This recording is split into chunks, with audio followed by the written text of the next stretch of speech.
Bismillahirrahmanirrahim. Assalamualaikum warahmatullahi wabarakatuh. Syukur alhamdulillah kita berjumpa lagi di channel ini. Sholawat dan salam tak lupa kita sanjung sajikan ke pangkuan Nabi besar Muhammad sallallahu alaihi wasallam. Allahumma sholli ala Sayyidina Muhammad wa ala ali Sayyidina Muhammad. Sahabat beriman yang dirahmati Allah subhanahu wa ta'ala, kita sering mendengar bahwa zikir adalah penyejuk hati, pengingat yang menghidupkan ruhani. Namun, pernahkah kita bertanya, mengapa hati kita tetap keras dan kosong, meski lidah kita tak pernah henti berzikir? Apakah mungkin kita hanya mengucapkan nama Allah, tapi tak benar-benar memanggilnya dari lubuk hati? Mari kita renungkan bersama, karena bisa jadi kita termasuk golongan yang lisannya sibuk berzikir, tapi hatinya sedang sekarat. Zikir bukan sekedar lafaz yang dilantunkan. Zikir adalah menghadirkan Allah di dalam hati. Ketika seorang hamba mengucap subhanallah, alhamdulillah, la ilaha illallah, atau Allahu Akbar, tapi tak memahami maknanya, tak menghadirkan rasa takut, harap, dan cinta kepada Allah, maka zikir itu hanya berhenti di mulut saja, tidak menyentuh hati. Dalam sebuah hadis, Rasulullah Shallallahu Alaihi Wasallam bersabda, perumpamaan orang yang berzikir kepada Allah dengan yang tidak, seperti orang yang hidup dan orang mati. Hadis riwayat Bukhari dan Muslim.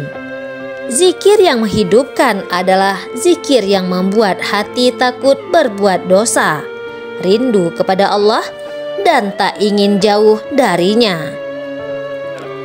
Lalu, mengapa hati tetap mati walaupun sering berzikir? Inilah beberapa penyebabnya. Yang pertama adalah zikir tanpa tadabbur dan penghayatan. Banyak orang yang mengucap kalimat zikir secara tepat tanpa tahu arti dan kedalamannya. Lisan sibuk, tapi hati lalai. Dan seperti orang yang menyebut nama seseorang tanpa tahu siapa dia dan apa maknanya. Yang kedua adalah hati terlalu sibuk dengan dunia. Zikir menjadi rutinitas otomatis sambil bermain HP, menyetir, bahkan sambil bercanda.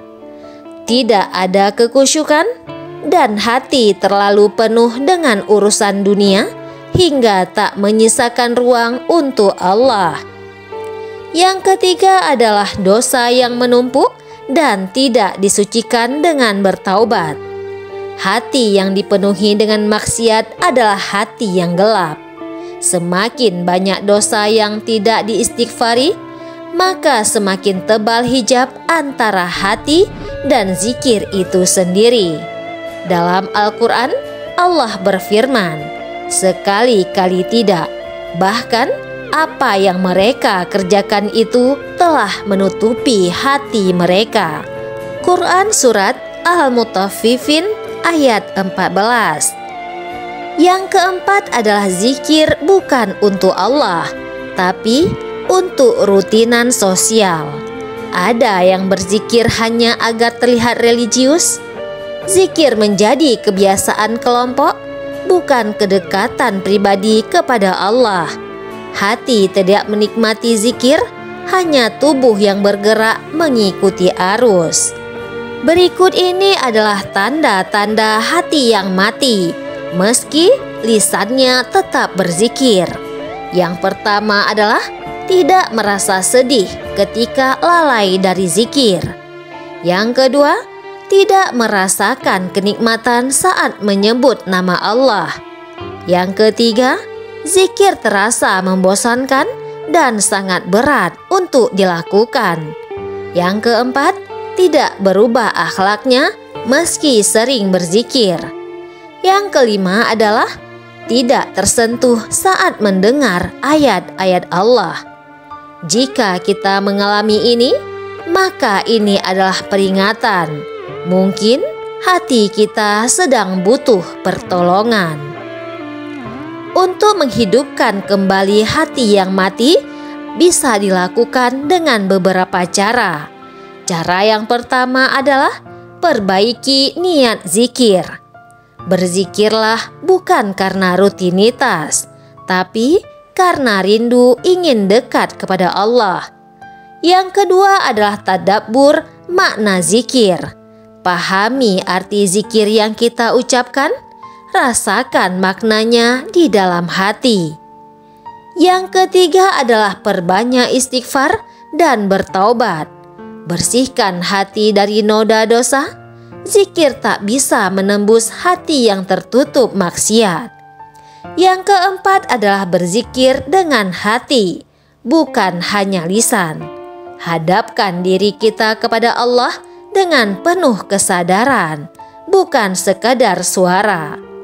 Yang kelima adalah jauhi maksiat dan gantilah dengan amal solih. Maksiat mematikan hati, amal solih akan menyuburkannya kembali. Sahabat beriman yang dirahmati Allah Subhanahu wa Ta'ala, zikir bukan hanya ibadah lisan, ia adalah detak hati seorang hamba yang rindu kepada Tuhannya. Jika hati kita sudah mati, jangan berhenti berzikir, tapi perbaiki cara kita berzikir. Semoga Allah menghidupkan hati kita dengan cahayanya dan menjadikan setiap helaian nafas kita sebagai bukti cinta kepadanya. Wallahu a'lam bishawab. Wassalamualaikum warahmatullahi wabarakatuh.